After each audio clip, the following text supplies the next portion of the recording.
할렐루야.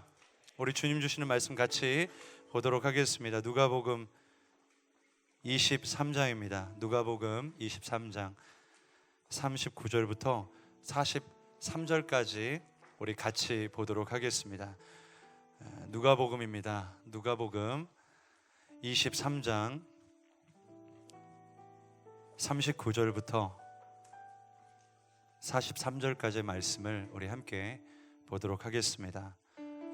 우리 다 찾으신 줄 알고 오늘은 특별히 개역 개정으로 좀 읽겠습니다.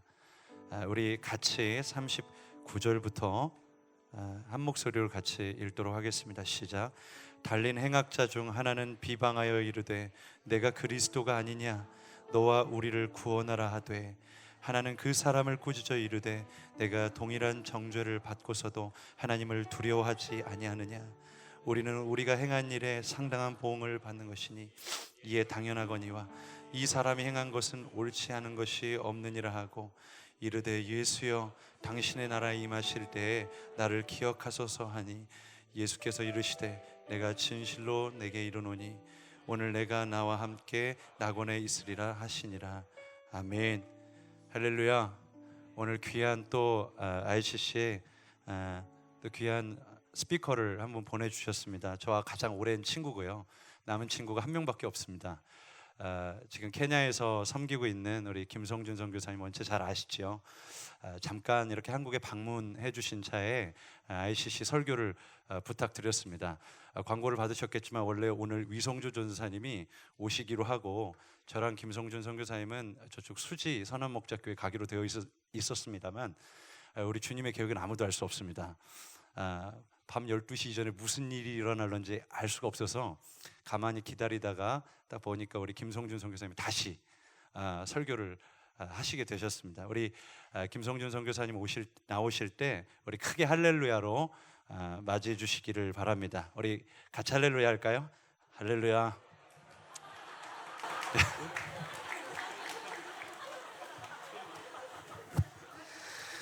이런 거 하지 마세요.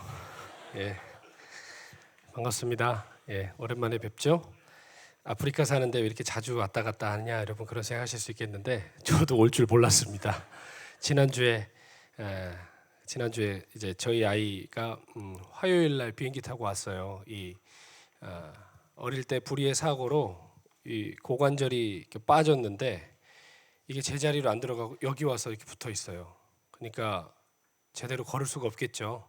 관절이 이제 제자리에 안 가 있으니까. 그래서 걸을 때 이렇게 뒤뚱 이렇게 걷는 아이였는데 그 아이를 이제 수술시키러 이제 한국으로 보내서 세브란스 병원에서 이틀 전에 성공적으로 수술을 잘 마쳤습니다. 원래는 교회에서 이제 오라는 소리 가라는 소리 전혀 없다가 이제 전화해가지고 이제 3일 있다 우리 아이 갑니다. 잘 좀 준비해 주세요. 그랬더니 갑자기 들어왔다 가라 그러셔서 급하게 저도 티켓팅을 하고 아이는 화요일 날 비행기 타고 전 수요일 날 비행기 타고 뒤따라 와서 이렇게 허겁지겁 한국에 오게 됐습니다. 일일이 인사 못 드린 거 죄송하고요. 뭐 어쩔 수 없죠. 어떻게 해요. 아무튼 이렇게라도 여러분 얼굴 뵙게 돼서 참 감사합니다. 저 모르시는 분 계실까 봐 소개를 하면 저는 아프리카 케냐에서 살고 있고요. 이름은 김성준이라고 합니다. 우리 청년들 저한테는 늘 제 가슴 한켠에 늘 그립고 보고 싶고 늘 부르기만 해도 막 가슴이 뭉클한, 너무 표현이 과한가? 아무튼 제일 보고 싶은 사람들이 여러분이고 지금 제일 만나고 싶은 사람들이 여기 계신 청년들인 것 같아요. 왜냐하면 또 젊은 시절에 또 한 부분을 여러분과 함께 보냈기 때문에 그런 것 같습니다. 제가 우리 이광진 전사님 소개해 주셨지만 갑자기 ICC 예배 어젯밤에 원래 맡았다가 취소됐다가 또다시 맡아가지고 정신없이 준비를 하다 보니까 제가 죄송하지만 대예배 때 했던 설교를 또 해야 될 것 같아요. 괜찮죠? 어쩔 수 없어요. 어떡하겠어. 어쩔 수 없어요. 제가 청년들 설교를 따로 준비하려고 하다가 제가 지금 몸이 좀 안 좋습니다. 그래서 계속 시차 적응도 못하고 있고 어제도 밤을 꼬박 샜어요. 그래서 어른 예배 준비하자마자 제가 이제 푹 쓰러지고 일어났더니 아침 9시더라고요. 그래서 앉아서 계속 기도하면서 이거 그냥 즉흥적으로라도 해야 되나 그랬다가 제가 이광진 선사 목회에 큰 해를 입힐까봐 제가 대예배 때 했던 거 또 해야 되겠으니까 아무튼 용서하시고 들어주시길 부탁드립니다. 제가 데리고 온 아이는 채삭함이라는 아이예요. 이름이 채삭함. 채씨는 아니고 채입니다. 요즘 이런 거 안 하는데 죄송합니다. 채삭함이라는 아이인데 이 아이는 포콧이라는 부족에서 태어난 아이예요. 처음 들어보셨죠? 저도 케냐에 가서 처음 들어본 부족입니다. 우리가 제일 잘 아는 부족은 마사이 부족이에요, 그렇죠? 사자 잡아 죽이는. 근데 그 사람들이랑 아주 가까운 친척뻘 되는 부족이 포콧 부족인데요. 이 사람들 생활이 굉장히 열악합니다. 그 케냐 북부의 사막에서 살기 때문에 물이 없고요. 또 농사가 안 되는 땅에 살기 때문에 항상 영양 결핍과 이런 여러 가지 문제에 시달립니다. 그래서 포콧 부족에게 처음 제가 들어갔을 때 제가 해줄 수 있는 것은 아무것도 없고 우물을 좀 파줘야 되겠다. 죄송합니다. 밥을 좀 한 끼 얘네한테 일주일에 한 번이라도 좀 잘 먹여야 되겠다라고 생각을 하고 한국의 박보영 목사님께 전화를 드려서 사정이 이러하니 밥이라도 좀 먹여야 될 것 같습니다. 그러니까 목사님께서 가슴이 뜨거워지셔가지고 그러지 말고 우물을 파라고.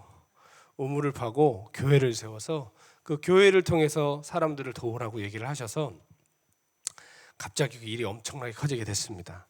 우리나라에서야 이렇게 우물을 파고 또 교회를 세우는 것 쉬운 일은 아니지만 그렇다고 못할 일은 아닙니다. 근데 아프리카는 진짜 너무너무 어려워요. 우물 파는 일 너무너무 어렵고 교회 세우는 일 쉽지 않습니다. 우물 파다가 저는 내 선교가 이렇게 끝나는구나 싶었어요.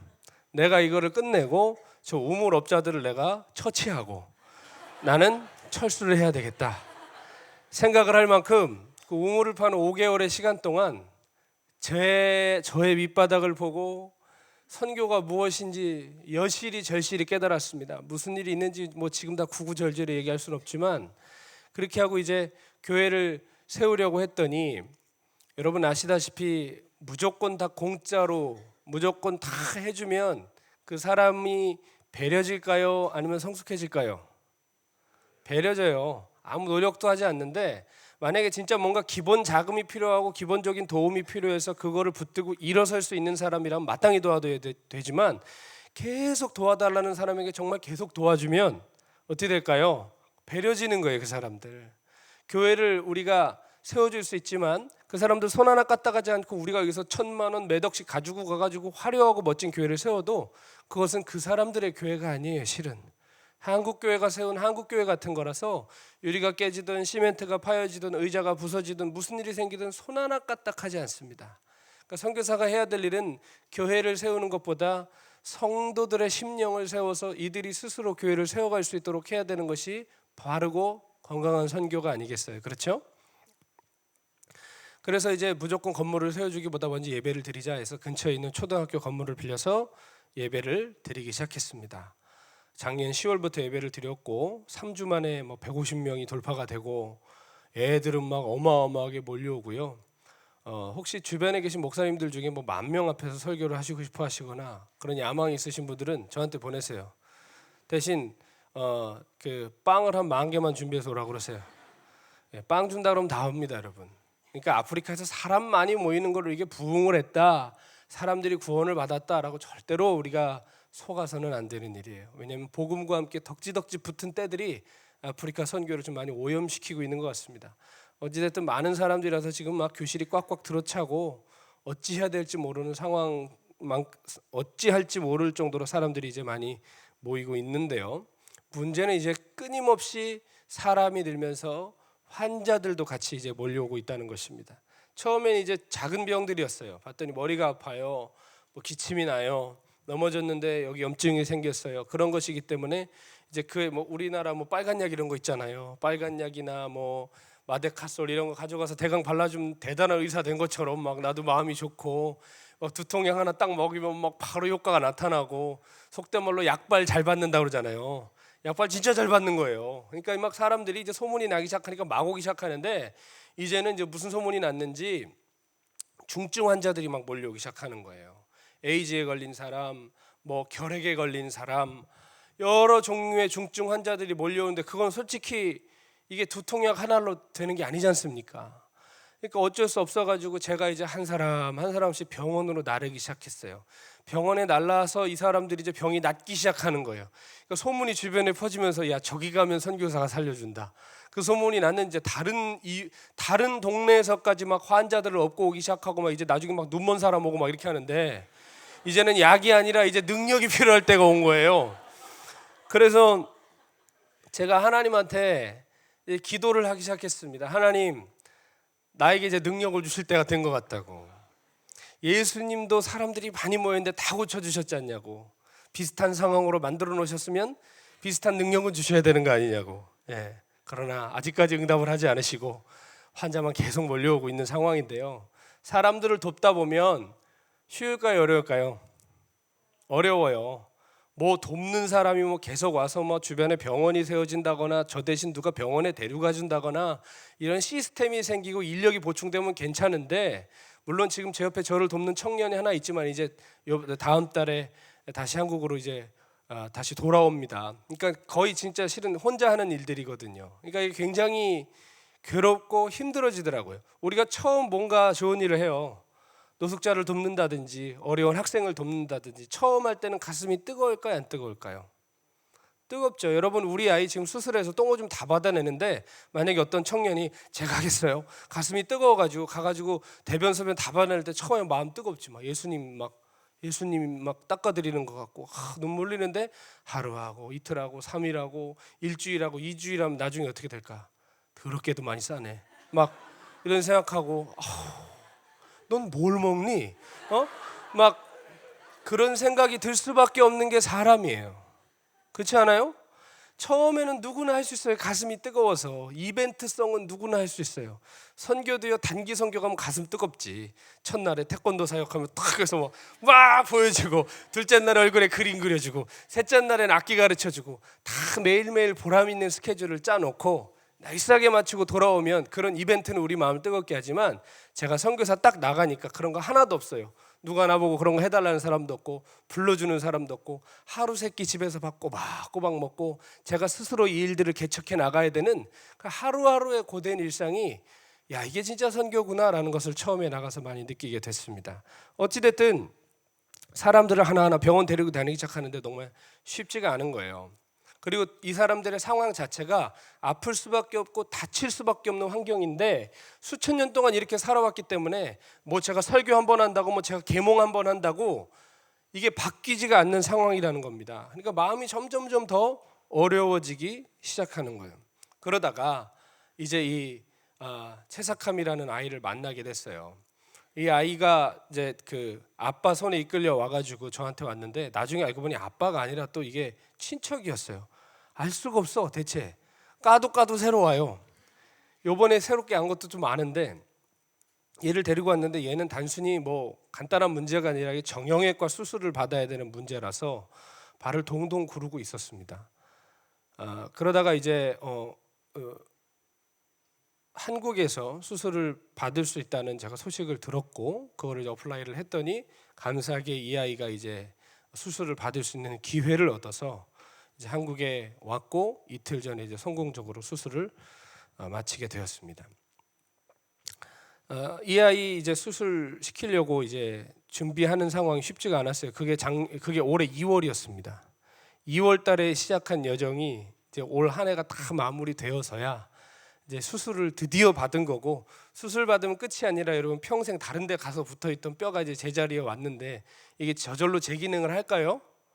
끊임없이 재활 치료를 하지 않으면 자리만 바로 잡은 것뿐이지 다리 못 쓰는 건 마찬가지입니다. 10주 이상 한국에 남아서 이 아이가 이제 재활 치료도 해야 되고 또 케냐로 돌아가서도 계속 스스로 또 많은 운동들을 해야 아이가 정상적인 삶을 살아갈 수 있는데, 처음 이 아이 접했을 때 그 막막함 속에 이 아이를 어떻게 치료를 해야 될까? 케냐의 의료 수준으로는 도저히 할 수가 없는 거예요. 그렇다고 해서 한국에서 누가 수술을 해주는 게 아니에요. 2월 달에 실제로 제가 사역하는 지역에 어린 아이들이 화상을 입어가지고 몸이 이렇게 늘러붙어 있는 아이들이 있었습니다. 그러니까 어떻게 화상을 입었는지 몸이 이렇게 붙은 거예요. 피부와 피부가 녹아서. 이 아이들이 몸의 기능을 제대로 당연히 못하겠고 커가면서 어떻게 되겠습니까? 피부는 붙어있는데 뼈는 자라요. 그러니까 몸이 뒤틀러지고 아파하고 그런 아이들이 있었는데 기적적으로 한국의 세브란스 병원에서 성형외과 의료진들이 와서 수술을 해준다는 거예요. 이 선교지에 성형외과 의사들이 오는 일이 많지가 않거든요. 이게 내과 선생님이 오거나 외과 선생님이 오거나 이런 경우는 많은데 성형외과 아예 의료진들이 와서 성형외과 수술을 해준다는 거예요. 여러분, 성형외과는 따라합시다. 얼굴 고치는 게 아니다. 성형은 얼굴 고치는 게 아니에요. 전 그렇게 성형외과가 멋지고 아름다운 의술인지 그때 알았습니다. 이분들이 오셔서 우리 새아이 몸을 다 떼주셨어요.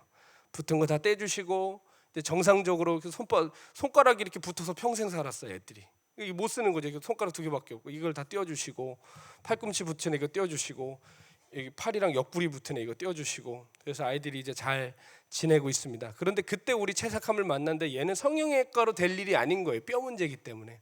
근데 정형외과 선생님들이 올 일은 없다는 겁니다. 그럼 유일한 방법 하나 한국으로 데려가는 건데 이게 보통 과정이 아닌 거예요. 그 선생님께 제가 부탁을 드렸더니 뭐라고 하시냐면 선교사님, 우리가 케냐 모든 사람들 다 품어줄 수가 없습니다. 우리가 이 사람들 생길 때마다 문제를 다 풀어줄 수가 없어요. 특별히 이 아이의 경우는 좀 특별한 경우이기 때문에 심각하기 때문에 케냐 안에서는 어렵습니다. 도와주려면 한국으로 데려가야 되는데 그 과정과 비용이 만만치 않아요. 선교사님, 그렇지만 이거 끝까지 해보겠습니까? 끝까지 하실 수 있겠어요? 저한테 묻더라고요. 그 말은 뭐예요? 뭐 관두라는 말은 아니겠죠. 아주 현실적이고 맞는 조언입니다. 그분이 뭐 비판적이거나 잘못된 마음이 있어서 그런 얘기인 게 아니라 진짜 맞는 얘기거든요. 왜냐하면 케냐에 정말 그런 케이스가 너무 많고 제가 다 품을 수 없는 거 맞는 얘기입니다. 치료를 시도한다는 자체가 결코 쉽지 않은 과정을 동반한다는 의미였습니다. 그런데 그 순간에 제 안에 드는 생각은 무엇이었냐면 반드시 아이를 살려야 한다. 이것을 하면 주님이 기뻐하신다. 이런 생각이 아니었습니다.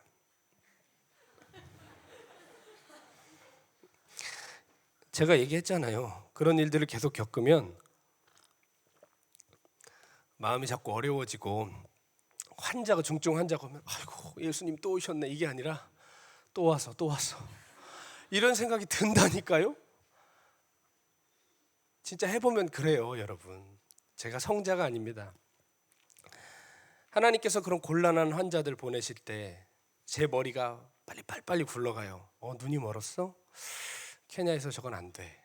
병원은 너무 멀어. 그리고 지금은 간호사들 파업 중이야. 그럼 안 데려가도 되겠네. 그런 생각이 더 빨리 들어요, 제 마음에. 그러니까 여러분, 뭔가 우리가 하나님의 일을 계속적으로 추진해 나가려고 할 때 될 이유가 더 많이 생각날까요? 안 될 이유가 더 많이 생각날까요? 안 될 이유가 항상 더 많이 생각이 납니다. 그렇죠. 처음 할 때는 안 그런다니까요. 처음 할 때는 열정이 넘쳐서 하는데 하나님의 일을 처음 뜨겁게 하는, 한 번 뜨겁게 하는 것보다 더 중요한 건 비록 뜨겁지 않아도 꾸준히 신실하게 주님 앞에 살아가는 게 중요하잖아요. 그렇죠? 근데 그게 안 된다고요. 왜냐하면 이제 일을 여러 번 해보면 머리에 통밥이 늘어요. 되고 안 되고가 보여요. 이게 어떻게 해야 되는지 계산이 나와요. 근데 그러다 보면 경험이 늘고 계산이 늘면 더 잘하는 게 아니라 더 안 할 이유, 못 할 이유를 찾는 게 사람이더라니까요. 노숙자가 구걸할 때 처음엔 주지만 계속 달라 그러면 이 사람은 저봤자 앞에 가서 술 먹어. 이렇게 우리 마음에 계산을 해버리고 우리 양심을 마비시켜서 그냥 지나치잖아요. 그것이 작은 일뿐만이 아니라 큰 일을 할 때도 마찬가지라는 것입니다. 이거 해도 안 될 텐데, 이거 병원 가도 안 되는데, 이거 며칠은 걸리는데, 돈이 장난 아닌데, 될 이유보다 안 될 이유들이 훨씬 많이 생각이 나지만 분명한 것은 제가 이 환자들을 결국은 데리고 가고 고쳐내고 한국으로 끌고 오는 유일한 이유가 하나 있습니다. 안 될 이유를 다 집어삼키는, 그것을 뚫고 나가서 결국은 결론 나는 제 안에 분명한 결론이, 단 하나의 결론이 있어요. 그건 뭐냐? 주님이 만약에 입장을 바꿔 생각했을 때 주님이 나를 당신의 기준으로 생각을 하면 나라는 존재는 주님 앞에 될 이유보다 안 될 이유가 훨씬 많은 사람이라는 거예요. 용서받기보다 형벌받는 것이 합당하고 일으키고 고쳐놔봤자 또 자빠질 거 뻔한 인생이고, 여러분이야 저를 모르시니까 반겨주시고 사랑해주시고 영접해주시지만 주님 봤을 때는 이렇게 가증스럽고 더러운 인간이 없단 말이에요. 정말이지 어떻게 보면 주님으로서는 그냥 놔두는 것이 훨씬 마음 편하고 버리는 것이 오히려 더 합당한, 나는 그런 존재란 말이에요. 그래서 내가 그런 존재임을, 주님 앞에 그런 존재임을 아는데, 내가 좀 돈 몇 푼으로, 솔직히 말하면 내 돈도 아니란 말이에요. 교회에서 보내주신 헌금으로 여러분의 눈물과 여러분의 그 소중한 마음이 담긴 헌금으로 내가 이 아이들을 고쳐주고 병원비 되면서, 사람이 그렇게 교만하고 어리석습니다. 내 주머니에 당장 돈 들어와 있으면 이게 누구 돈인지도 모르고 내 돈인 줄 알고 생색내고 쓰지 않으려 하고, 마치 하면 내가 한 것처럼 자랑하는 게 인간이란 말이에요. 그러니까 아까워하지 말아야 될 때 아까워하고, 서러워하지 말아야 할 때 서러워하는 것이 어리석은 우리의 삶이란 말이에요. 그래서 그럴 때마다 이런 기도를 올려요. 눈 멀어가는 아이, 뭐 신부전증 환자, 뭐 지금 우리 채삭함 다리 수술시키고 어마어마한 일들, 막 돈이 막 하루에 100만 원씩 올라가는 입원, 그러니까 다 얘기할 수 없는 그런 사연들을 감당하면서 내 마음에 드리는 단 하나의 기도가 있어요. 그게 뭐냐? 따라해 보겠습니다. 주여, 나를 기억하소서. 나를 기억하소서. 여기서 기억해달라는 말은 내가 이런 선한 행동들을 하니까 이것을 주님 앞에 이렇게 막 크레딧을 쌓아달라는 그런 이야기가 아닙니다. 제가 말하는 기억이라는 것은, 주님, 내가 어둠 속에 있을 때, 내가 죄 가운데 빠졌을 때, 누구도 나를 용서할 수 없는 상황 속에 있을 때, 내가 처참함 가운데 뒹굴고 있을 때, 언젠가 내 삶에 그런 때가 있을 때도 있을 것입니다. 주님. 그리고 나는 이미 그러했고 지금도 내가 주님 앞에 아름답지 않은 사람이라는 걸 알고 있습니다. 그러나 주님, 오늘을 기억해 주시고, 내가 이 아이 이렇게 데려가고 이 아이를 위해서 나의 마음을 다하는 것을 기억해 주시고 나에게 긍휼을 베풀어 주세요. 이 마음이 여러분이 어떻게 전달이 되는지 모르겠습니다. 저희 집에서 한 1시간 반만 가면 삼부루 국립공원이라는 국립공원이 있어요. 여러분 사파리라는 거 얘기 들어보셨죠? 그게 케냐 말이에요. 스와힐리어인데, 그게 이제 거기에 딱 들어가면 동물들이 산단 말이에요. 사자도 있고 표범도 있고 사슴도 있고 기린도 있고 많은데, 거기를 이렇게 딱 들어갔는데 어느 날 손님이 오셔가지고 거기에 모시고 이제 들어갔는데, 얼룩말들이 잔뜩 있고 사슴들이 잔뜩 있는 어떤 그런 그 풀밭에 이렇게 딱 서 있는데, 거기에 어울리지 않는 한 놈이 있는 거예요. 양이 한 마리 거기 있는 거예요. 양이 한 마리에 멀뚱히 얼룩말들 사이에 있는 거예요. 쟤 뭐야? 하는데 금방 계산이 나와요. 왜 거기 와 있을까요? 길을 잃은 거예요. 목자를 잃은 거야. 목자를 잃어서 그 야생동물들 사이에 멍하니 겁을 먹고 두리번하고 서 있더라고요. 그 놈의 운명은 뻔해. 어떻게 될까요? 밤이 되면 하이에나든지 사자든지, 너무나 쉬운 먹잇감이거든요. 양은 잡혀먹게 돼 있어요. 목동을 잃어서 인가와 너무 멀리 떨어진 그 광야 한복판 짐승들 사이에 서 있더라고요. 그거를 보면서 굉장히 많이 제 마음에 그 그림이 아직도 잊혀지지 않고 있습니다. 여러분, 우리 영적 상태가 언제든지 그런 상황에 놓일 수 있습니다. 여러분 동의하시죠? 내가 그 양이 뭐 자기가 거기 가고 싶어 갔겠어요? 목자를 떠나서 자기 원하는 대로 가다가 눈 떠보니까 그런 데 서 있는 거 아니에요. 우리도 그렇지 않습니까? 죄가 즐겁고 내 육신대로, 내 야망대로, 내 소원대로 사는 게 즐거워서 살다가 어느 날 눈 떠봤는데 그런데 한복판에 서 있어. 어딘지 모르겠고 왜 사는지 모르겠고 어떻게 해야 될지 모르겠고 주님께 돌아가야 되는 건 아는데 어떻게 돌아가야 될지 모르겠고, 그런 여러 정말 그 깊은 수렁에 빠져서 우리가 고통할 때, 어디로 가야 될지 뭘 해야 될지 모를 때 있지 않습니까? 여러분, 예수 믿으면 뭐 모든 문제 다 해결되고 삶에 아무 문제도 없어요? 여러분, 그런 이단보다 더 무서운 데는 가지 마세요. 예수 믿어도 문제 생기고요, 예수 믿어도 우리 삶에 어려움이 있어요. 아멘이죠? 그런 줄 알고 왔다는 표정들이 있어. 그럼 아니야? 나 이런 표정들이 있는데, 예? 여러분, 그런 상황에서 주님, 근데 여러분 성경은 뭐라고 얘기해요? 진짜 이상한 얘기를 하죠. 제가 목동들이랑 같이 지내보니까 예수님의 비유가 말이 안 되는 비유가 하나 있어. 그게 뭘까요? 잃어버린 한 마리 양 비유. 그 말이 안 되는 거예요. 그는 한 마리를 잃어버렸는데 어떻게 해요? 99마리 양을 그냥 두고 뭐 어디 우리에다가 잘 넣어놓는다는 얘기도 안 해요. 버려두고 그 한 마리를 찾으러 간대요. 목자가.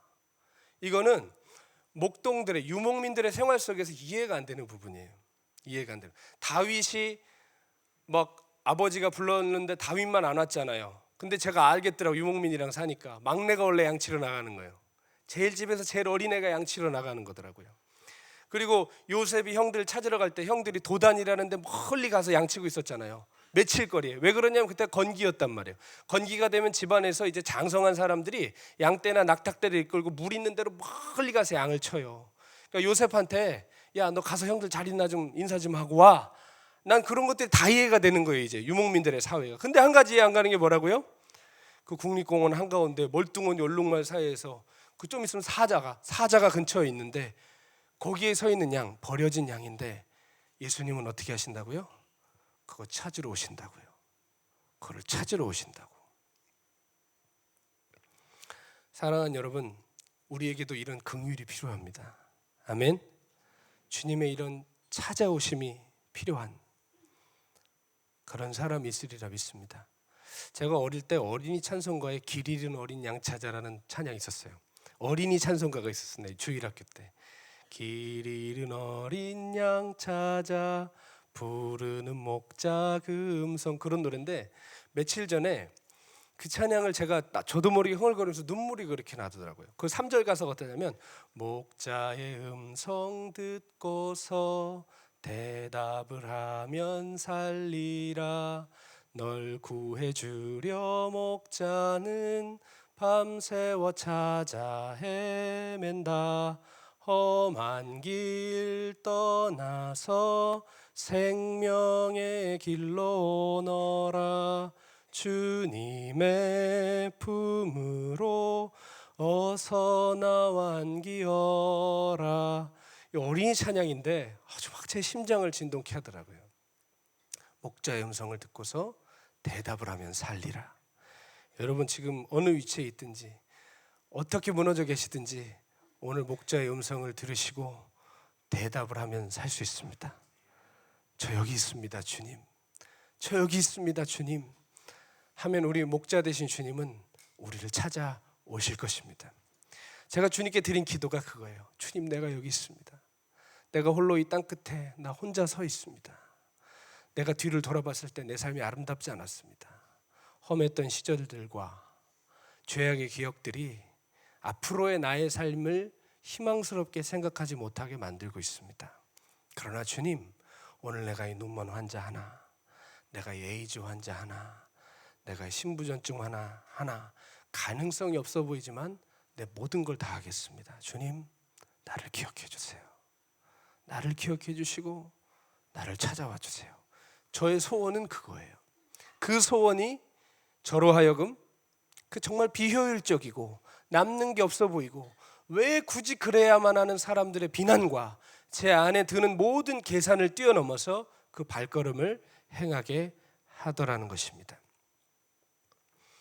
채삭함 잘 수술 받고 감사하게 이 아이를 이제 고쳐주려고 수속하는 동안 하나님께서 이 아이를 제 마음에 이렇게 품게 하시더라고요. 그래서 데려다 키워야 되겠다. 왜냐하면 이 포콧이라는 부족은 여자의 삶이 짐승보다 더 못합니다. 이 여자애가 얼마나 아이를 잘 낳을 수 있고 얼마나 건강하고 얼마나 죄송합니다만 성적 가치가 있느냐에 따라서 염소의 숫자가 늘어나요. 이 여자와 바꾸는. 근데 이 아이는 어릴 때부터 장애가 있는 거예요. 제 기능을 못하는 애니까 가치가 있어요, 없어요? 없는 거예요. 그러니까 아빠가 일찌감치 그냥 죽지만 말라고 무릉덩이랑 가까운 친척집에 그냥 갖다 놓은 거예요. 그래서 그 친척이 데리고 와서 고쳐줄 수 있겠냐고 그랬는데 봤더니 출생신고도 안 돼 있고 이 삼촌 같은 사람인데 남자라고 그래서 데려가서 출생신고하러 갔더니 여자예요. 그러니까 아예 얘가 남자인지 여자인지 뭐 이런 거 아예 신경도 못 쓰을 받고 살던 아이였어요. 여러분 출생신고도 안 시키는 애를 학교를 보내겠습니까? 학교 안 보냈죠. 포코더 말고는 할 줄도 몰라요. 케냐의 국어인 스와힐리어도 못하고 영어는 당연히 못하고요. 그러니까 이 아이랑 소통을 하려면 저는 이 아빠랑 이야기를 해야 하는, 그래야 통역을 해서 아이와 이야기하는 상황이 됐는데, 이 아이를 아무리 건강하게 고쳐놓고 제자리에 갖다 놔봤자 염소 몇 마리랑 바뀌는 인생밖에 더 되겠어요? 아침에 일어나서 물 뜨러 웅덩이에 가고, 우기 때야 바로 가까운 데 물이 있겠지만 건기가 되면 3시간 4시간 물을 뜨러 갑니다. 하루 종일 물 뜨다 끝나는 거예요. 나무 하러 가야 되고요, 애들 봐야 되고요, 좋은 풍습이 있어서 이미 청소년 시절에 늙은 남자한테 시집을 가가지고 배가 이렇게 나와서 다니는 애들이 그렇게 많습니다. 짐승같이 산단 말이에요. 차라리 내가 너를 훌륭하게는 못 만들어줘도 네가 사는 삶보다는 훨씬 더 내가 잘 키워줄 수 있겠다. 그리고 네가 하나님의 사람으로서 그 행복하게 살 수 있는 삶의 그 권리를 택할 수 있도록 내가 너를 도와주겠다. 그 마음을 갖고 이 아이를 데리고 오기로 했습니다. 그래서 지지난주에 이제 그 부모님과 그 친척들과 그 지역 사람들에게 동의를 다 얻어냈습니다. 근데 문제는 얘가 와야 되잖아요. 얘가 안 온다면 소용이 없는 거잖아요. 예전에 포커드 아이들을 몸 붙었던 애들을 이제 나이로비의 수도에 데려가서 수술을 시켰는데 그렇게 집에 가고 싶다는 거예요. 왜 집에 가고 싶니? 니네 가면은 물도 없고 덥고 그렇잖아. 그러니까 그 아이들이 하는 말이 여기는 염소가 없잖아요. 그러는 거예요. 그러니까 우리의 세계관과 전혀 다른 거예요. 걔네를 뭐 서울에 데려가면 좋아할 것 같아요? 놀라긴 하겠지만 절대로 살 수가 없는 거예요. 이게 왜 여긴 염소가 없거든.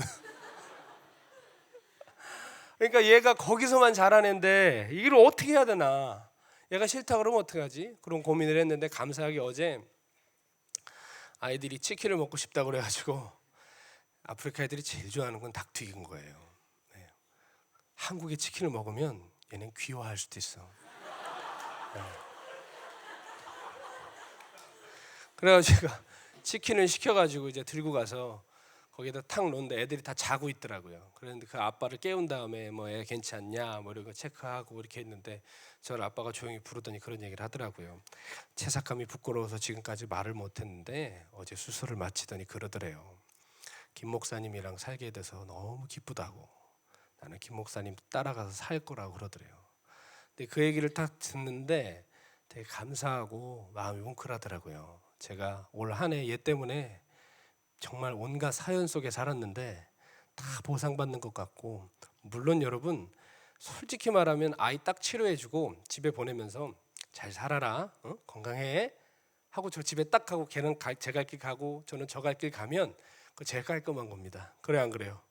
제일 깔끔해요. 사람들도 다 잘했다고 할 테고 누가 봐도 문제가 없는 일인데, 키우기로 결정한다는 것은 실은 이게 사서 고생하겠다는 얘기입니다. 실은. 근데 제가 잘나서 그런 게 아니에요.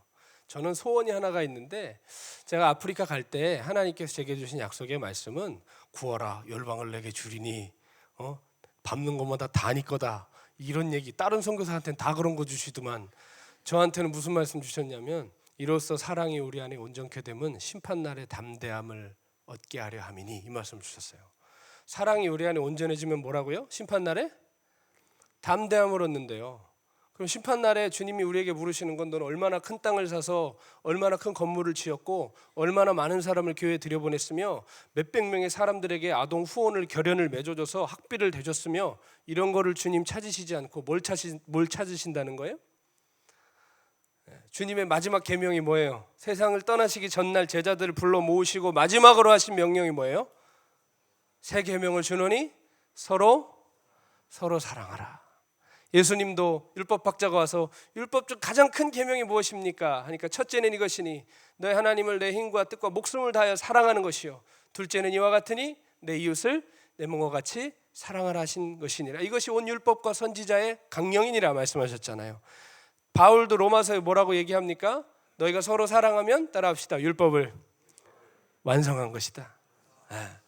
그러니까 여러분, 우리가 이 땅에서 해야 될 유일한 본분은 뭐예요? 서로 사랑하는 거예요. 하나님의 뜻은 복잡한 게 아니에요. 서로 사랑하면 실은 주님이 이 땅에서 우리가 살아야 할 모든 어떤 요소들이 서로 사랑하라는 말에 다 담겨 있는 거예요. 동의하시죠? 서로 사랑하는 말에 다 담겨 있는 거예요. 제 약속의 말씀이 그것이고 제 케냐에서 살면서 제 유일한 목적은 그거예요. 사랑을 완성하는 것, 사랑을 이루는 것. 그래서 사서 고생을 하는 겁니다. 지금 제가 12월에 데리고 와서 이제 진짜 본격적으로 살기 시작할 아이가 4명 있는데, 하나는 발렌타인이라는 아이인데 엄마가 일찍 죽었어요. 그리고 아빠가 2주 전에 죽었습니다. 아빠가 2주 전에 죽었는데 이 아빠는 신부전증에 걸려서 죽어가는 걸 제가 병원에 데리고 갔는데, 그때가 간호사들이 파업을 하고 있을 때였어요. 그러니까 병원마다 가도 문전박대를 당하고 입원을 못 시키는 거예요. 죽기 숨 넘어가기 직전에 환자를 결국 입원시킨 데가 우리나라 삼성의료원 같은데요. 거기 가면 초음파가 있어. 그러니까 우리나라는 동네 병원에도 초음파 있고 엑스레이인데 케냐는 그런 데 찾는 게 쉽지가 않아요. 초음파가 있는데 문제는 뭐냐? 일단 병원에 눕혀놨더니 하루에 100만 원씩 오르는 거예요. 놀라지도 않아. 하루에 100만 원씩 병원비가 올라가는데 이거 진짜 미치겠더라고요. 물론 뭐 섬김의 손길이나 이런 많은 헌금들을 통해 사는 거지만, 헌금이라고 뭐 내 돈 아니라고 막 쓰는 거 죄지 않습니까? 돈이 올라가는데 진짜 속된 말 한 번만 쓰게요. 진짜 돌아버리겠는 거예요. 이게 특별한 조치도 않지 않은데 하루에 100만 원씩 올라가. 거짓말 요만큼도 안 보세요. 진짜 하루에 100만 원씩 올라가는데 이거 어떻게 해야 될지를 모르겠는 거예요. 그리고 이 사람을 퇴원을 시켜주세요라고 하는데 병원이 시켜주겠다고 해놓고 이틀 이상을 민기적 하면서 퇴원을 안 시켜. 돈은 계속 올라가고요. 그래서 나중에 뭐라고 하냐면 앰뷸런스를 태우지 않으면 내보내지 않을 거래요. 앰뷸런스가 얼마냐? 한국 돈은 70만 원이래요. 울며 겨자 먹기로 그거 다 한 거 아닙니까? 그래갖고 살려놓고 신부전증 환자 약을 계속 먹어야 돼요. 그래서 약을 이제 계속 공급해서 먹게 했는데 이틀 전에 변사체로 발견이 됐어요. 집에서. 그러니까 여러분 마음이 어렵겠죠. 돈도 돈이지만 너무 허망하더라고. 너무 허망하더라고. 집에 가봤더니 담배 꽁초가 집안에 가득하더라는 거예요. 그러니까 신부전증 고쳐놔도 그 담배 못 끊어서 죽은 거예요. 결국은 그 시체 다 그 가는데, 아이고, 그 아프리카에서 제발 그 영안실이라고 그러죠. 거기 가지 마세요. 세상에서 가장 충격적인 장면을 봐요. 아무튼 거기 들어가서 진짜 볼 거 못 볼 거 다 보고 땅에다 묻어놓고 오는데 괴롭더라고요. 그리고 그 딸을 딱 보는데 너무 불쌍한 거예요. 어릴 때 엄마 죽고 딴 집에 맡겨져서 콩쥐처럼 사는 애였는데 이제 아빠까지 죽은 거예요. 그래서 너 나랑 살자. 너무 좋아해 얘가. 무슨 일이 벌어질지 모르고 너무 좋아해요. 너무 좋아해요. 그래서 얘 이제 살게 됐고, 또 챕툼이라는 아이가 있는데 얘는 엄마가 중증 정신병자라서 이 엄마가 젊을 때 막 거리를 배회하다 강간을 당해서 얘를 낳은 거예요. 그러니까 아빠가 누군지 모르지, 강간 당했으니까. 엄마는 사람 기능을 못 하고 있고. 그래서 야 너도 가자. 그래서 얘도 이제 같이 가게 됐고, 신디아라는 애는 귀머거리예요. 병원에 가서 이제 케냐에서 가장 권위 있는 이비인후과 갔는데 못 고쳐요. 그래서 한국에서 이제 의사 선생님이 오셔가지고 귀를 봤더니 보청기를 끼면 고칠 수 있다는 거예요. 죄송합니다. 그래서 보청기를 한국에서 구해다가 100만 원짜리를 귀에 딱 껴줬어. 못 들어. 그래도 못 들어. 아무리 노력해도 못 들어요. 근데 얘가 이제 농아학교에 가야 되는데 우리나라도 그런 시설에서 온갖 좋지 않은 일들이 일어나잖아요. 근데 얘 8살짜리인데 집에서 3시간 떨어진 농아학교 가서 무슨 일을 당할지 모르겠는 거예요. 여자애라서. 그래서 그냥 가만히 생각해 보니까 무능력하고 못 배운 부모 밑에서 귀머거리로 사느니 똑같은 귀머거리라도 나랑 살면 낫겠다. 그렇지 않겠어요? 저랑 살면 나을 거 아니에요. 얘를 뭐 수화를 가르쳐라. 수화 혼자 배우면 뭐해? 딴 사람이 수화를 못하는데. 에? 아니 우리나라야 장애인들이 이거 막 인프라가 돼 있으니까 수화하면 다 수화로 되지만 지 혼자 수화 배워 뭐하냐고. 아무도 수화를 못하는데. 그러니까 이게 장애인들은 이거 어떻게 감당이 안 돼요, 아프리카에서는. 그래가지고 야 내가 그래 수화 선생을 내가 과외로 붙여주는 한이 있더라도 내가 키운다. 그래서 얘도 이제 데려가게 됐고, 또 이번에 우리 채사캄이 저랑 살기로 해서 4명이 됐습니다. 채사캄은 부족도 다르고요, 스와힐리어도 몰라요. 그래서 여러분 청년들 세브란스 어린이 병동 9758호에 있어요. 우리 채사캄이 가가지고 ABCD 좀 가르치세요. 할 사람? 충격이다. 이거 아무도 없어. ABCD만 가르쳐 주셔도 이 아이가, 스와힐리어는 ABCD로 쓰거든요. 알파벳만 가르쳐 주셔도 이 아이가 수월하게 공부하고 언어를 배우는 데 도움이 될 겁니다. 안 되면 치킨이라도 사가세요. 예. 사람들은 물어요. 그리고 저도 자꾸 마음에 재게 됩니다. 이거 여자애들인데 키워봤자 크게 못 쓰는데 중간에 사고 쳐서 임신이라도 하면 곤란한데 아프리카라는 나라는 여자들이 실은 영향력 있는 인생을 살기가 어렵습니다. 아주 좁아요. 그러니까 실은 뭐 대단한 인재를 키워서 케냐를 바꾸는 변화시키는 지도자를 세운다 이런 꿈을 꾸긴 어려운 거예요. 귀머거리에다가 귀머거리에다가 장애인에다가 알파벳도 못하는 애들한테 넌 앞으로 커서 케냐를 변화시키는 영혼들이 되어라. 꿈은 줄 수 있지만 실제로 참 성취가 어려운 사람들이. 그러니까 아니 남자애들을 키우지 여자애들을 키우냐고. 아니 왜 건강한 애들을 데려가지 학교를 어디에 보낼지도 모르는 여자애든 장애 입은 애들 데려가냐고 이렇게 얘기하시는 분들이 많은데요. 여러분 제가 아까 드렸지만 계산하기 시작하면 그 사랑은 그때부터 변질되기 시작합니다. 이해가세요? 그러니까 얘가 더 이상 영혼으로 안 보이고 계산하기 시작하면 사람으로 안 보이고 도구로 보여요. 내 꿈을 이루는 어떤 그런 도구로 보이기 시작한단 말이에요. 따라합시다. 계산하기 시작하면 사랑은 변질되기 시작한다. 네. 사랑을 완성한다는 표현 부담스럽죠. 어떻게 사랑 완성하나? 어렵게 생각하지 마세요. 그 사랑이 주님 안에서 이루어지는 것이 완성되는 거예요. 아시겠어요? 계산하지 않는, 계산하거나 재지 않는 사랑. 그것이 두려움을 내어쫓고 사람을 살리고 하나님의 나라를 한 사람의 심령 안에 끌어오는 주님께로부터 온전한 사랑인 줄로 믿습니다. 그러니까 우리가 계산하기 시작하면 무슨 소리들을 하기 시작하죠? 야, 내가 너한테 이렇게 해줬는데 넌 어떻게 나한테 이렇게 할 수가 있어? 야, 넌 은혜도 몰라? 야, 넌 어떻게 나한테 이럴 수 있어? 이런 소리들을 자꾸 하게 된단 말이에요. 왜일까요? 우리 사람이니까. 사람은 당연히 그래요. 그리고 나중에는 서로 되게 경계해.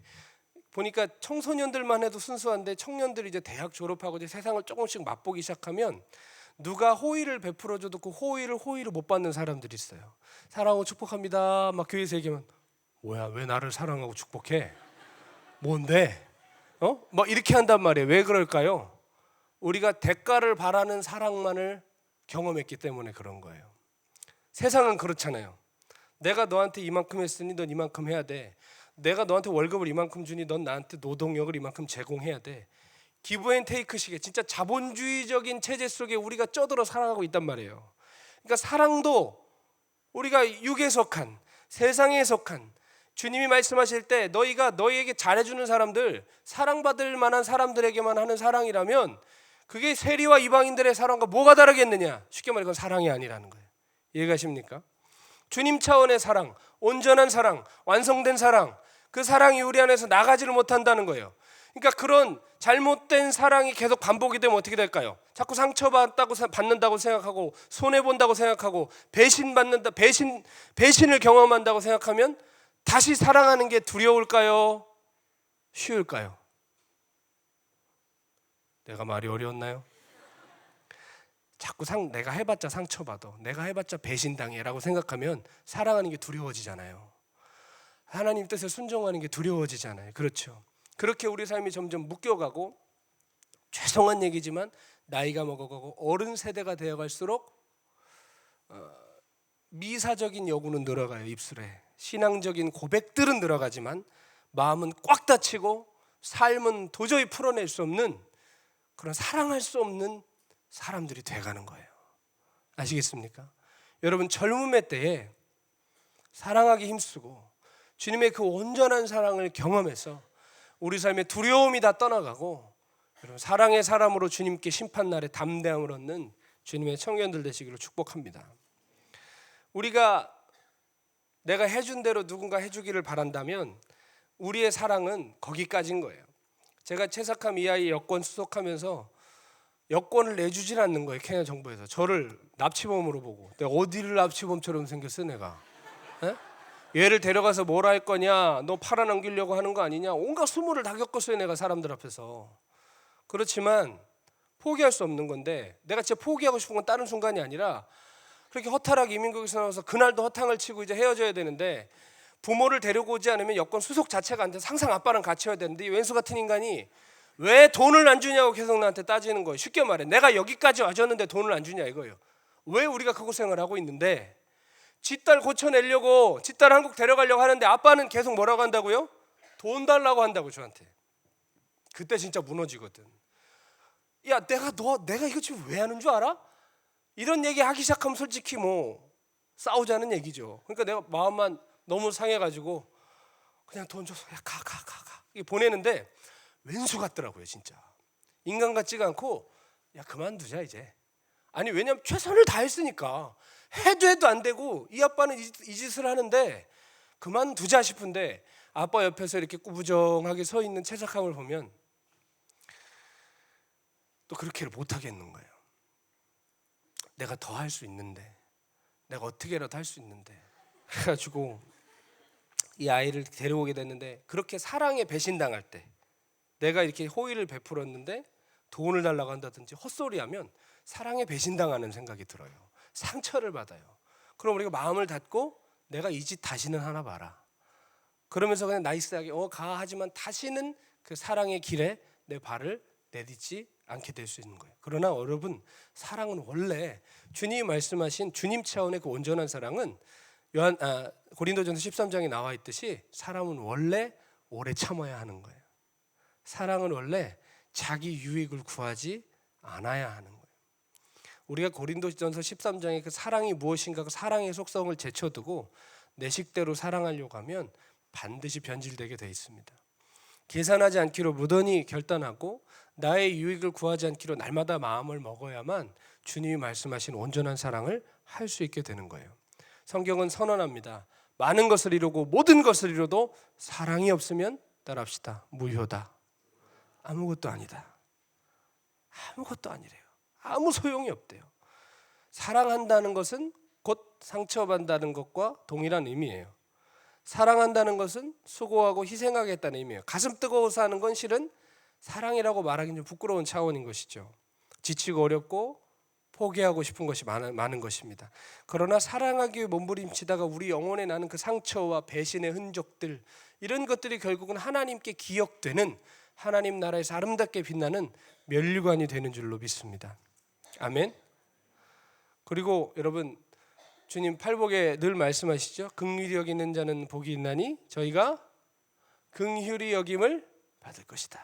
저는 그 말씀이 요즘 새롭게 묵상이 돼요. 그 팔복의 모든 것들이 우리가 하나님 앞에 갔을 때 내가 다른 사람을 긍휼히 여겼던 것들로 내가 그 보좌 앞에서 주님의 긍휼함을 얻을 수 있다는 말씀으로 오더라고요. 그래서 최선을 다해 제 삶에 긍휼의 기회가 올 때 제 모든 것을 다 하려고 제 마음을 쏟고 있습니다. 여러분 우리가 긍휼히 여기는 그 긍휼로 우리가 심판날에 주 앞에 긍휼을 얻게 될 줄로 믿습니다. 아멘. 우리 왜 이렇게 사나워졌죠? 우리 왜 이렇게 무정해졌죠? 왜 이렇게 용서를 못하죠? 점점 우리 그렇게 되고 가고 있는 것 같아요. 벌써 청년밖에 안 됐는데 사납고 까칠하고 용서하지 않고 무정하고 그런 사람이 돼가고 있지 않습니까? 박보혜 목사님 생애에서 가장 극적이었던 그 주님과의 재회의 순간 우리 간증을 들어서 다 알고 있습니다. 그 고생, 그 안성의 그 시골에 그 골목에 그 교회에 엎드려 있을 때 주님께서 찾아오셔서 내 종아 고맙다. 내가 다 보았다. 라고 하시면서 보여주시던 장면들은 대단하고 큰 일이 아니었어요. 교역자 회의 가서 이틀 굶어가지고 밥 한 술 탁 집어삼키고 나 이제 정말 많이 먹어야지 하는데 집안에 굶는 아이들 생각나서 숟가락 내려놓으셨던 거. 동생분이 캐시미어 코트랑 목도리 사주셨는데 노숙자 벗어져봤자 이거 길바닥에 나뒹굴 거 알지만 그럼에도 불구하고 옷에 그 캐시미어 코트와 목도리를 그 노숙자에게 주셨던 그 장면. 그리고 자기가 키웠는데 이 아이가 어느 날 술을 먹고 담배를 피우고 목사님을 폭행해서 반시체로 만들어 놓고 밖에서 강도질하다가 교도소에 가 있는 거 목사님이 찾아가서 손잡아주고 기도해 주신 거. 그거 보여주시더니 내 종아 고맙다. 내가 다 보았다. 내가 기억한다. 그러시더라는 거예요. 만약에 의사면허증 찢어야 되고 수천억 재산 나눠줘야 되는 게 주님의 길이라면 우리는 애초부터 긁는 사람들입니다.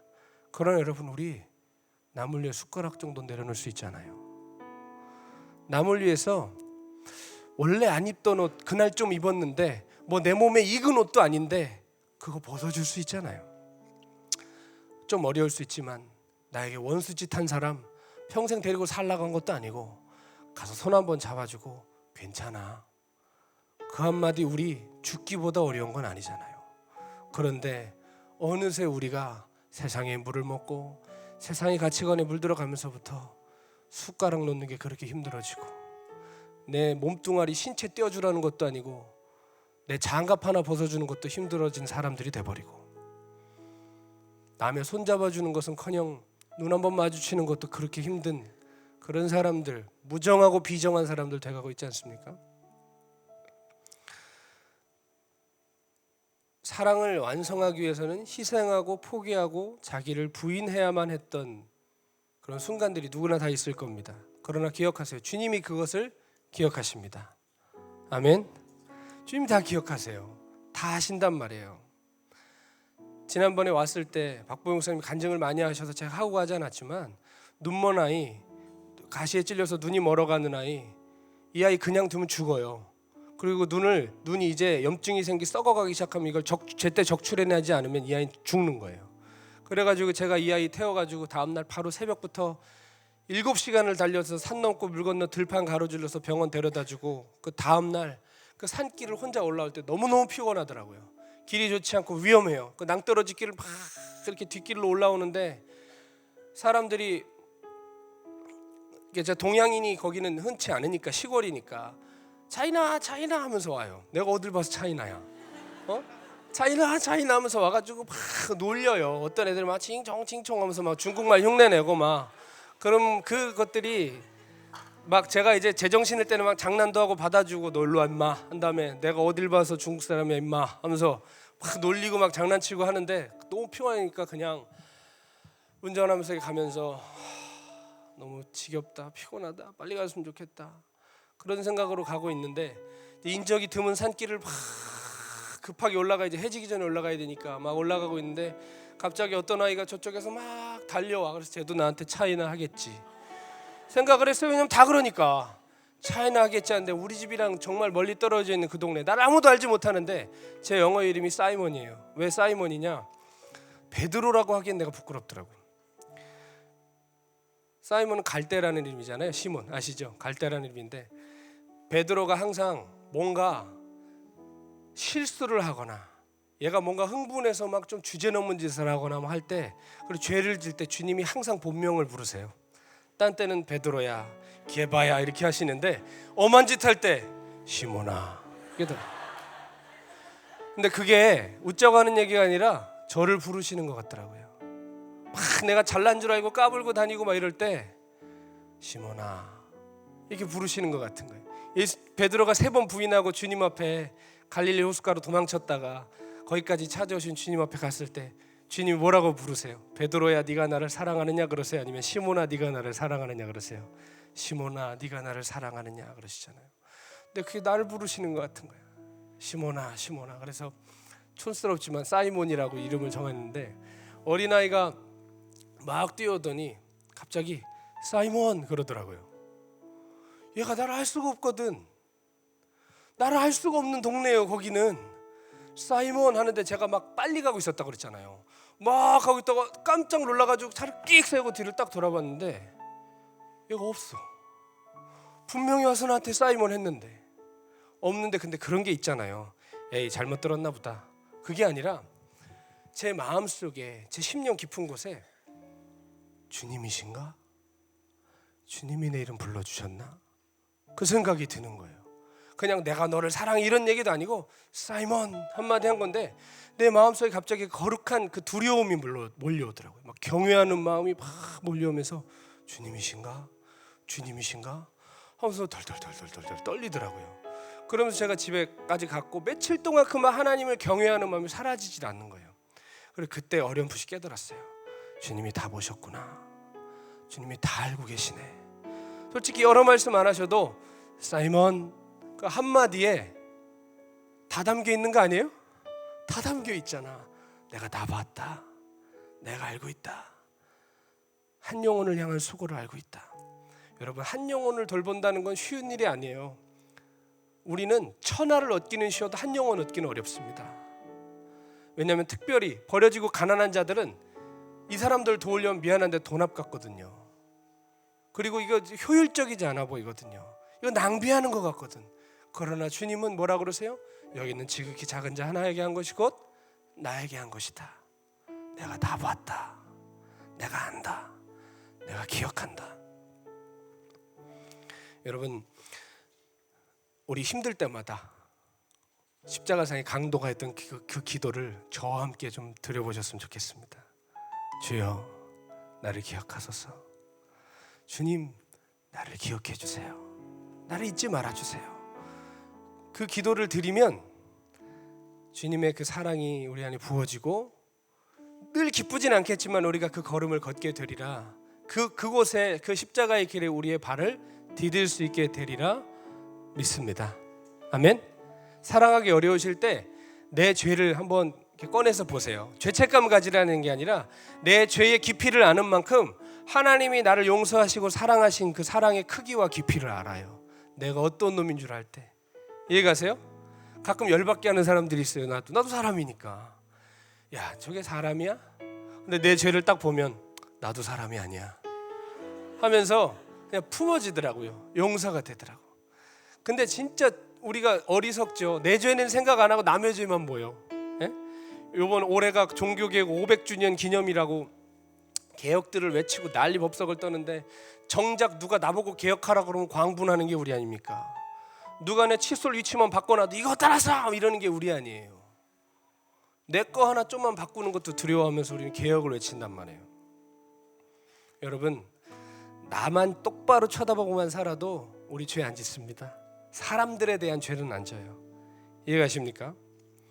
요한 1서 4장 18절에 이런 말씀이 있어요. 사랑 안에 두려움이 없고 온전한 사랑은 두려움을 내어 쫓나니 배신당할까, 상처받을까, 내가 원하는 대로 안 될까, 내 사랑을 몰라줄까 하는 이런 모든 두려움, 이런 두려움 때문에 우리가 사랑하기를 우리가 주저하는데요. 우리가 그럼에도 불구하고 사랑하기로 결정하면 주님의 사랑이 우리 안에 부어져서 그 온전한 사랑이 우리 안에 그 배신당할까, 우리가 상처받을까 하는 그 두려움들을 다 내어쫓고 우리로 하여금 그 사랑의 길을 온전히 걸어가게 하실 줄로 믿습니다. 아멘. 죄인 인내하신 구세주여 내 말 들으사, 그 찬양 아시죠? 그게 스와일리어 찬양에는 가사가 이래요. 주여 주여 내 말 들으사 죄인으로 하실 때 날 부르소서. 이게 아니라 예수님 내 간구를 들어주셔서 죄인들을 찾아가실 때 나를 잊지 마소서. 죄인들을 찾아가실 때 나를 기억하소서. 나를 지나치지 마소서. 나는 스와일리어 가사가 훨씬 더 은혜 있다고 생각합니다. 여러분, 주님의 긍휼이 필요하시죠? 주님의 긍휼이 필요한 사람만 아멘 합시다.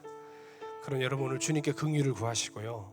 그 다음 중요한 거, 긍휼이 필요한 자에게 긍휼을 베푸세요.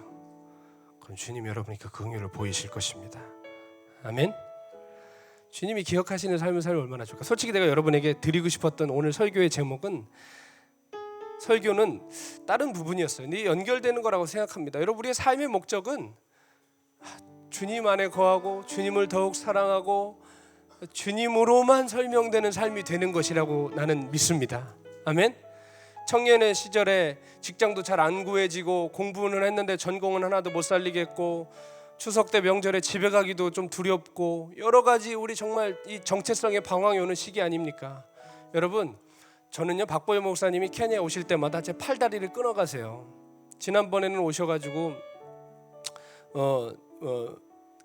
제가 지금까지 쌓아놓은 모든 사역 다 남 주고 너 떠나 이렇게 하셨어요.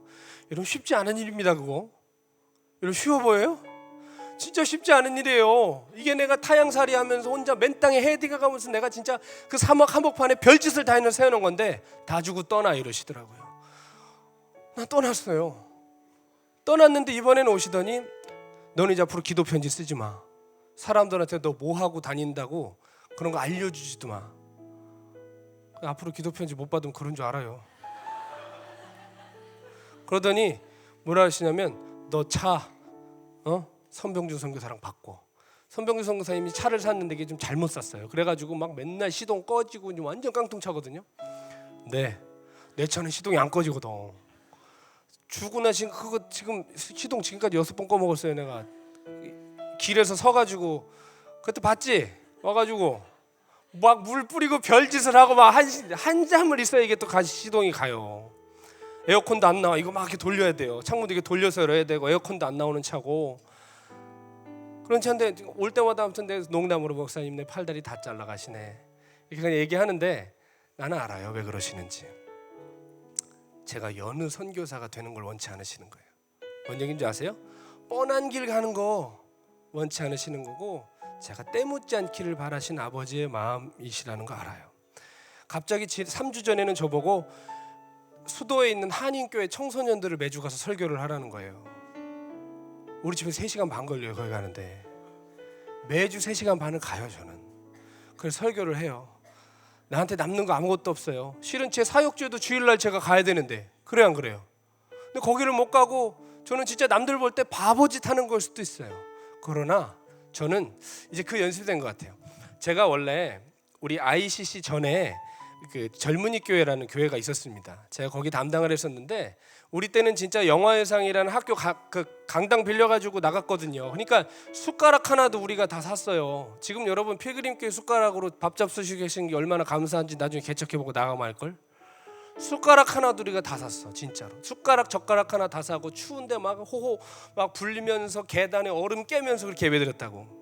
그렇게 해가지고 막 이제 뭐 신나고 재밌었는데 목사님이 어느 날 너 아프리카 가라는 거예요. 너 아프리카 가래. 그래가지고 아프리카를 가게 됐는데 이제 우리 젊은이 교회 이제 없어지니까 와서 막 스피커 같은 거 다른 개척교회 하는 교회들 이런 교회들 다 나눠주라고 하시니까 와가지고 의자 주세요, 스피커 주세요, 이거 가져갈게요 하다 나가더니 다시 들어와서 저것도 가져가면 안 되냐고 얄미워 죽겠더라고요. 내 마음에 아유 다 가져가세요 하는데 솔직히 말하면 누가 와서 칼 가지고 와서 팔 이렇게 끊어가는 것 같더라고요. 팔 끊어가고 내 눈 빼가고 다리 끊어가는 것 같더라고요. 내 마음이 그렇게 힘이 들더라고요. 나 정말 열심히 했는데 이렇게 다 가져가네. 이렇게 다 끝나네. 진짜 어려웠어요. 나 그리고 진짜 아프리카에 멍하니 떨어져서 어떻게 해야 될지를 모르겠는데 근데 그 시간을 통해서 하나님께서 저에게 가르치신 거 그리고 지금은 조금은 그 발걸음이 쉬워졌어요. 왜? 내 안에 결론 난 게 하나 있어요.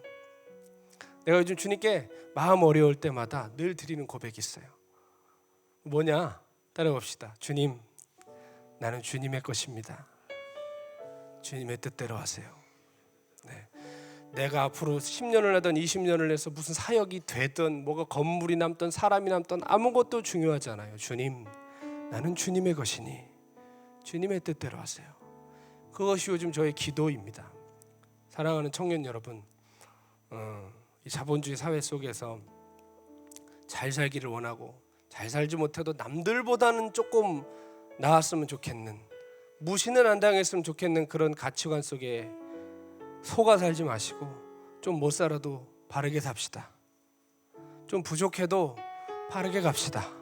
그게 하나님 나라에 속한 청년들의 삶 아니겠어요? 함께 눈을 감고 한 손을 여러분의 가슴에 올려보고 이렇게 저랑 같이 고백해 보겠습니다. 예수님, 저는 당신의 것입니다. 예수님, 저는 주님의 것입니다. 주님의 뜻을 이루소서. 주님의 뜻대로 하시옵소서. 아멘. 우리 찬양을 부르기 원해요. 삶의 옥합이라는 찬양인데 우리 요즘 ICC는 너무 찬양이 발달을 해서 내가 따라하지를 못한 옛날 사람이 된 것 같은데 이 찬양의 고백을 보면 이 주님께 옥합을 깨트려 드렸던 여인의 고백인데요. 그 옥합은 여러분 진짜 비싼 거였습니다. 노동자의 거의 1년 월급과 맞먹는, 우리로 치면 거의 2-3천만 원에 해당하는 그런 향유였는데 그걸 깨트리는 걸 보고 사람들이 비난했죠. 가난한 사람들 나눠주면 좋은데 왜 이것을 허비하느냐, 성경이 이게 왜 허비하느냐. 여러분, 그러나 주님 그걸 정말 기억하시고 복음이 전해지는 곳마다 이 여인을 기억할 것이라고 하셨습니다. 여러분, 주님을 위해서 기꺼이 우리 옥합을 깨트리는 거룩한 허비를 하시겠습니까? 사랑하는 것은 허비하는 일이에요. 순종하고 주님의 뜻을 따르는 거 우리 인생 끝나는 것 같은 일이지만 주님 뭐라고요? 복음이 전해지는 곳마다 이 여인이 같이 거기에 전해지고 기억되리라. 세상에 이름 남기려는 사람 되기 원합니까? 주님께 기억되는 자들 되기 원하십니까? 오늘 우리의 순전한 삶의 옥합을 주님께 깨뜨려서 우리 주님을 영화롭게 하고 주님께 기억되는 아름다운 인생들 된 우리 모두가 되기를 원합니다. 함께 우리 찬양하겠습니다. 노래가 어렵지 않습니다. 함께 가사를 보면서 찬양할까요? 순전한 나의 삶의 옥합 깨뜨려 주께 모두 드리리. 나의 가장 귀한 것 주께 드리리. 나의 주님 나는 주님의 것입니다. 다시 한번 순전한 나의 삶의 옥합, 순전한 나의 삶의 옥합 깨뜨려 주께 모두 드리리. 나의 가장 귀한 것 주께 드리리. 나의 주님 예수, 내가 힘을 다하여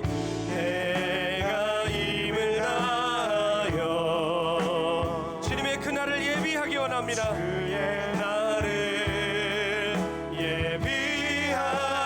예비하리니 주가 보고 그 사랑으로 주의 하나님 나는 주의 것입니다. 나를 주의 것 삼으소서.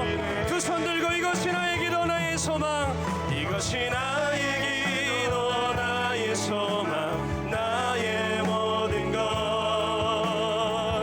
눈물로 주님께 간구하오니 이것이 나의 기도 나의 소망, 나의 모든 주여 나를 기억하소서. 주여 나를 기억하소서. 내가 힘을 다하여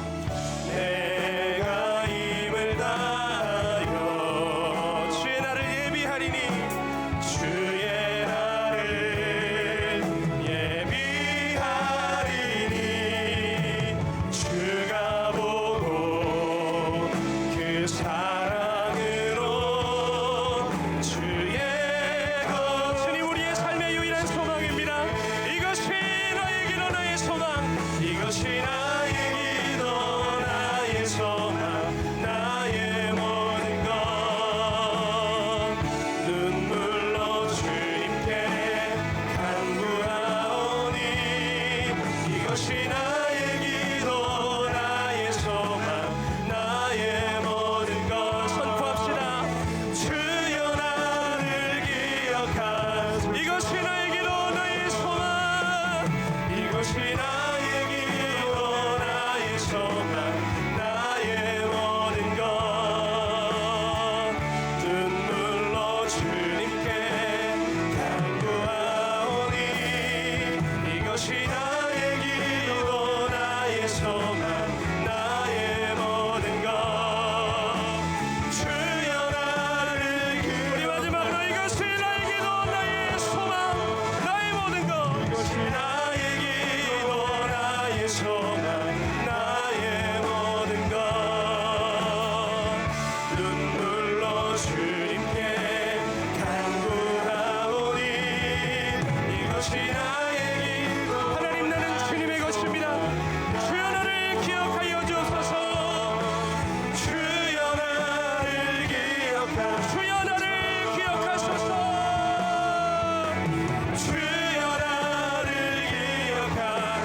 주여 나를 기억하소서. 주여 우리 받은 말씀 기억하며 하나님께 기억되는 인생 되게 하여 주옵소서. 우리 주여 세 번 부르고 기도하겠습니다. 주여 주여 주여. 주님 나는 주님의 것입니다. 나는 준비되어 있으니 나를 좋으신 대로 하십시오. 주님의 뜻이 내 삶이 이루어지는 것이 나의 소망입니다. 주여 나를 기억하여 주시고 하나님의 영광 위에 살게 하옵소서. 하나님 나는 주님의 것입니다. 세상에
이것이 나의 기도, 나의 소망, 나의 모든 것. 주여 나를 기억하소서.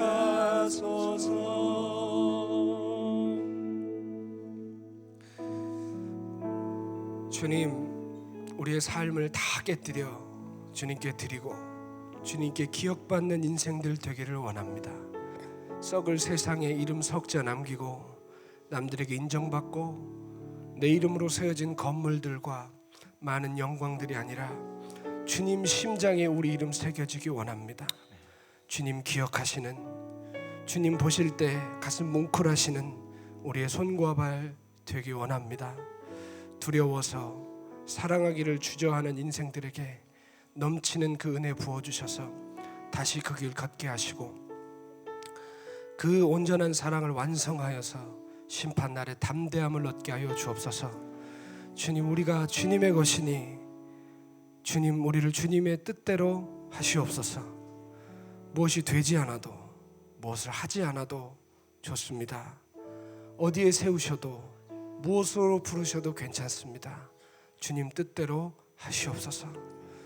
내가 노력하고 애써 내 인생 스스로 높이지 않게 하시고 주 앞에서 한없이 낮추어 주님께 높임받는 인생 되게 하시고 세상 가치에 쩌들어 살지 아니하고 하나님의 가치에 붙들려 살아가는 그 나라의 백성들 될 수 있도록 도와주옵소서. 오늘 말은 졸하였으나 주님 성령으로 친히 우리의 심령에 이 말씀을 새겨주시고 하나님께 기억받는 인생이 되고자 우리 삶을 온전히 드리는 주님의 거룩한 청년들이 될 수 있도록 은혜를 베풀어 주옵소서. 감사드리고 주님을 찬양하고 사랑합니다. 예수님의 이름으로 감사하며 기도드립니다. 아멘.